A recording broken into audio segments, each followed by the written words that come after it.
And joining me right now here on the Mark Moses Show, always on the Anidjar and Levine Accident Attorney Studios, is my good friend Luke Easterling-Athlon Sports. Usually joins us on Mondays to talk Bucs, but they got the win last night on Monday Night Football.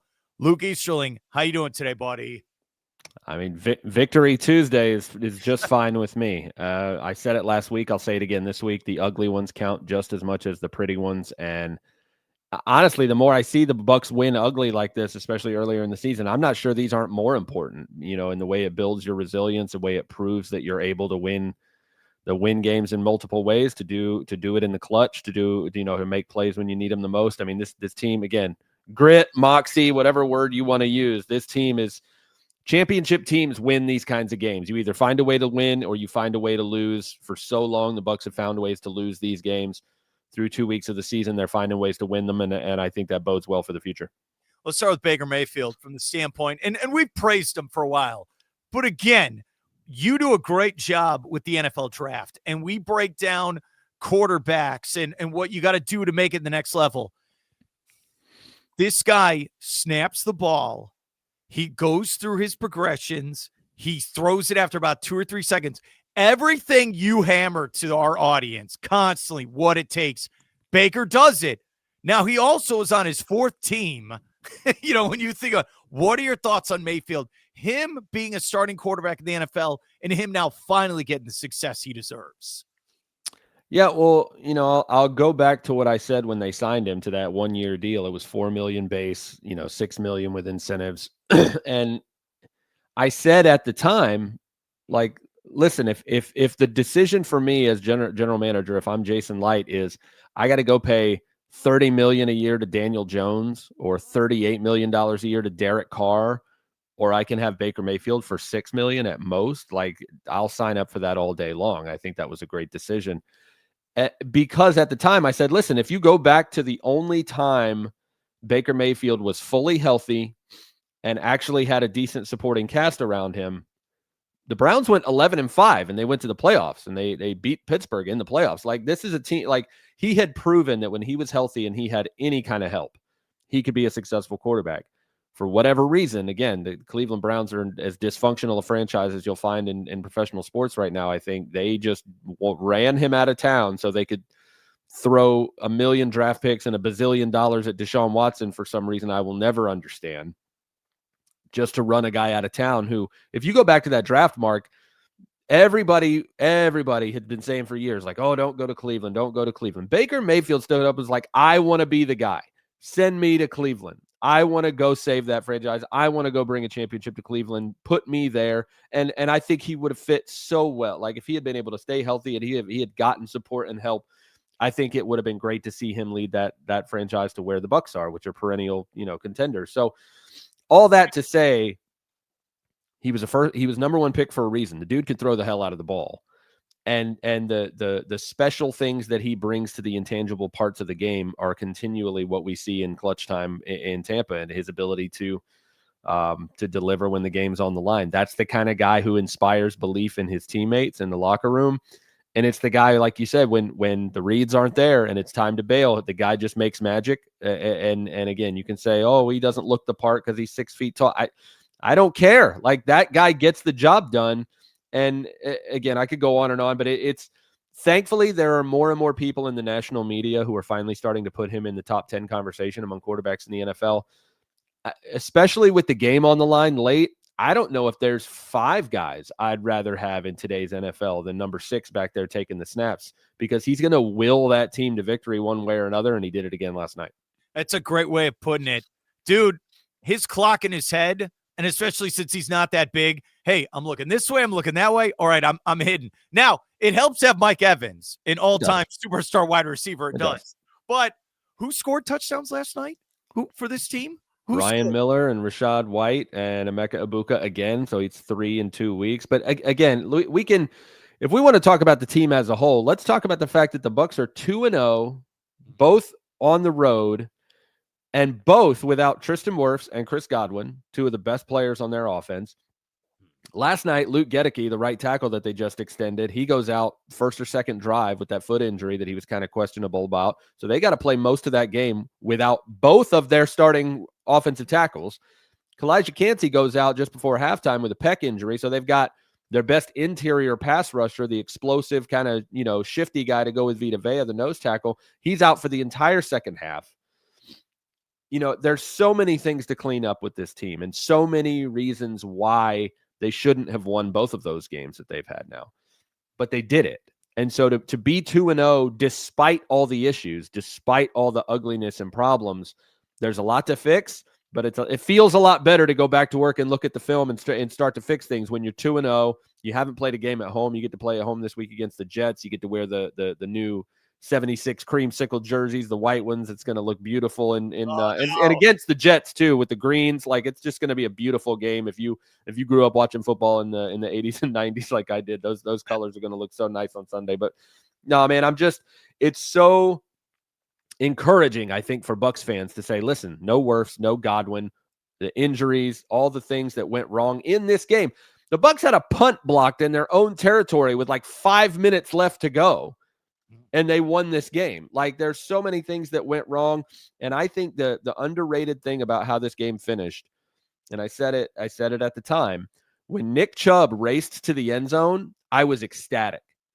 That was the best possible thing that could have happened to the Bucs in that moment, because if you look at the clock, if Nick Chubb gets tackled and the Texans are allowed to slow play the rest of that drive and get like one more first down, they force the Bucs to take all their timeouts, they can bleed the clock and just kick a field goal to win the game at the buzzer, because it was 14-13. So if they just get another couple of first downs and make the Bucs take all the timeouts, they get past the 2-minute warning, they bleed the clock all the way down, they kick a chip shot field goal, and they win the game. Nick Chubb races to the end zone, and now the Bucs have all 3 timeouts, the 2-minute warning, and 2 minutes to go down and get the game-winning touchdown, and that's exactly what they did. So underrated moment.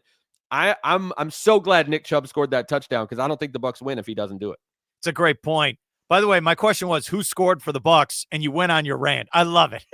I said it at the beginning. It was Ryan Miller and Rashad White and Emeka Ibuka. We got the two. I raced off with it. I gave you the information. By the way, Miller scored a touchdown. Then I think he was on kickoff return coverage. It's a great team. All right, you're 2-0. So the opener you win 23-20. Last night you went 20-19. Okay. What do they need to improve on, though? As you said, Jets, and then the big one with Philadelphia the next 2 weeks. Yeah, I think, honestly, I'm still just begging the pass rush to get home with 4 guys. Like, some of the pressure packages that Todd Bowles drew up last night were absolutely diabolical. Like, it just put them in a blender. But they've got to be able to get after the quarterback with 4 guys and drop more guys in coverage because the other side of that is they're just not creating enough big plays down the field. I mean, Levante had a dropped pick last night. There was a couple other opportunities where they could have had some takeaways.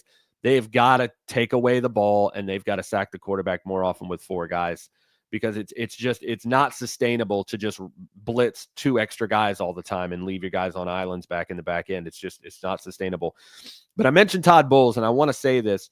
Okay. Todd Bowles is 2-0 in the first 2 weeks of the season. In every season, he's been the head coach of the Tampa Bay Buccaneers. So everybody who wants to ship Todd Bowles off somewhere else and say he's not a winning head coach and he's not capable, all the Bucs have done is start fast. They've never lost in week 1. They've never lost in week 2 in 4 seasons with him as the head coach. And they've never done anything but win the NFC South with Todd Bowles as the head coach. So be careful what you wish for, because those of us who've been watching Bucs football for a long, long time know how bad it can be.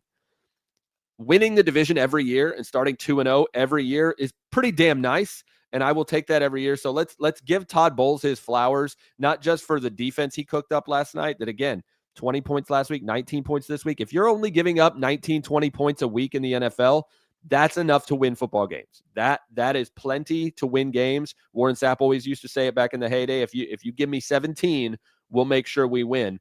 Right now, the Bucs are giving up 19, 20.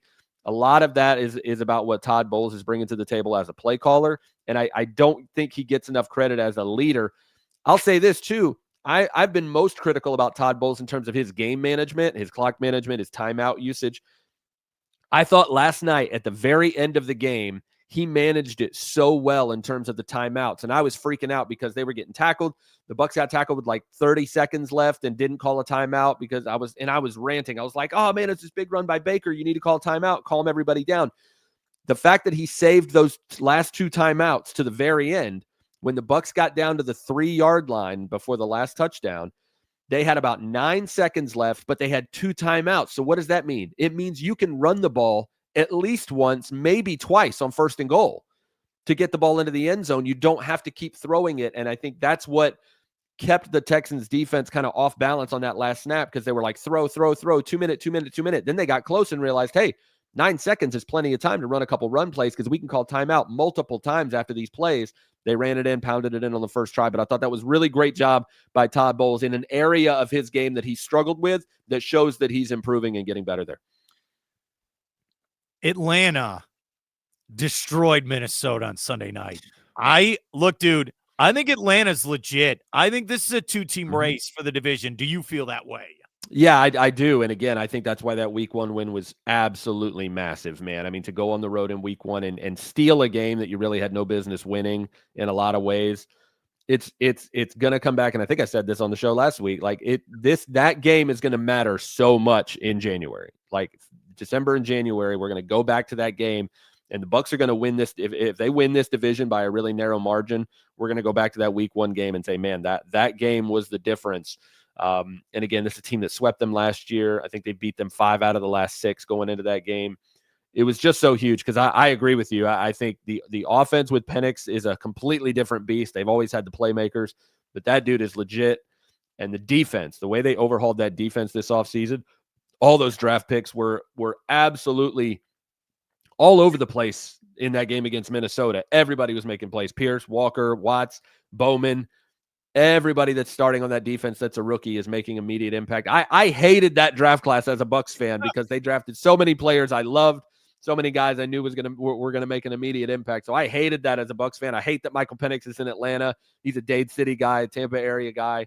So I want to pull for him. I even love Raheem Morris. I want to pull for all these guys, but man, the fact that they're in the Dirty Birds uniforms makes it real hard. But no, I agree. It's going to be a 2-horse race. I think it's going to come down to the wire because I think Atlanta's a really tough football team.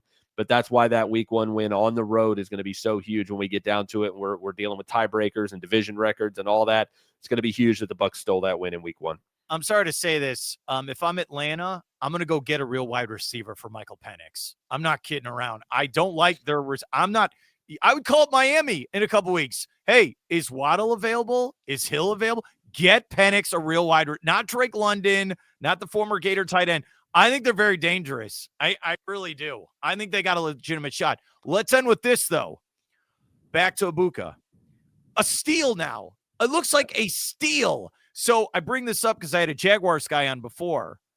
You have Travis Hunter. What are you going to do with this guy? Because right now I'd rather have Ibuka in my starting lineup over Travis Hunter. And who would have thought that a couple weeks ago? If you are Jacksonville now, what would you do with him to make sure he's successful on the football field?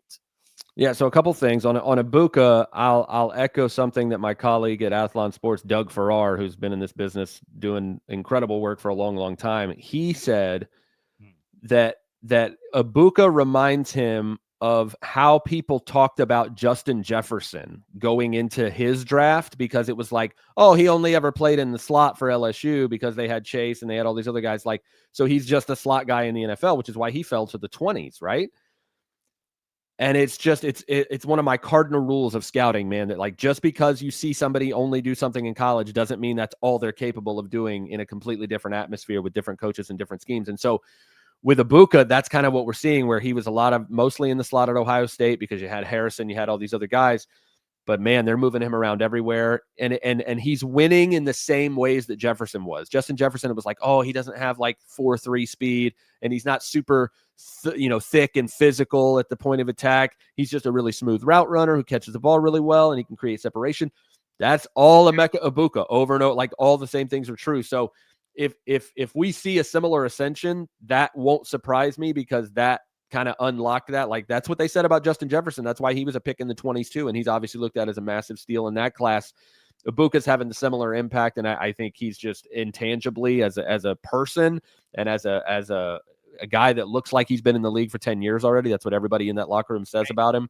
it's just going to be such a bright future. Travis Hunter is a weird one because, and I said this going into the draft, he's such a hard player to quantify his value because the best trait that he has is the ability to do something rare, which is play two positions at once at a really high level. But the problem is, if he's not going to play both of those positions at a high level, is he a good enough wide receiver on his own as a wide receiver to warrant a number 2 overall pick and everything you traded to get him?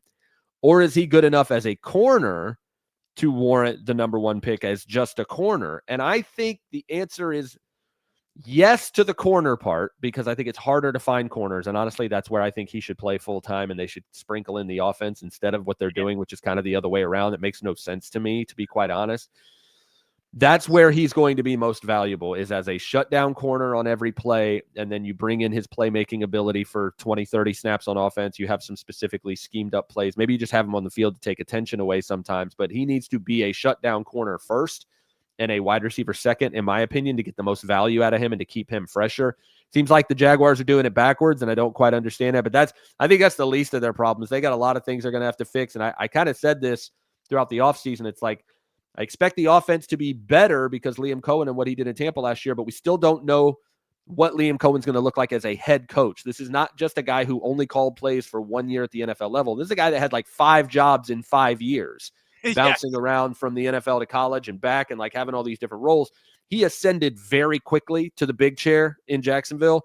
And that's a really tough thing to kind of project when you don't know how somebody's going to handle all those responsibilities. We saw it on Sunday with the whole, exchange between him and Trevor Lawrence. I don't really make a huge deal about that. It's an emotional game. You get into those things, but that just shows you don't really know how somebody's going to be a head coach until they get a chance. So I think there's a lot to smooth out there. But Hunter's usage long-term, I think if they really want to get the most out of him, he's got to be a corner all the time and a wide receiver some of the time. I think that's the key.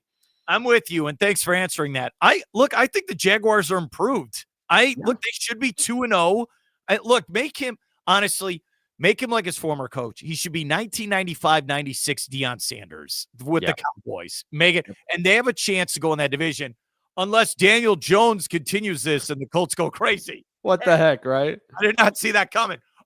Luke Easterling-Athlon Sports, thank you so much for coming on, and good luck on the game. I know you're going to be ready against the Jets and the Creamsicles. Have a good one, buddy. You too, Mark. Take care, man.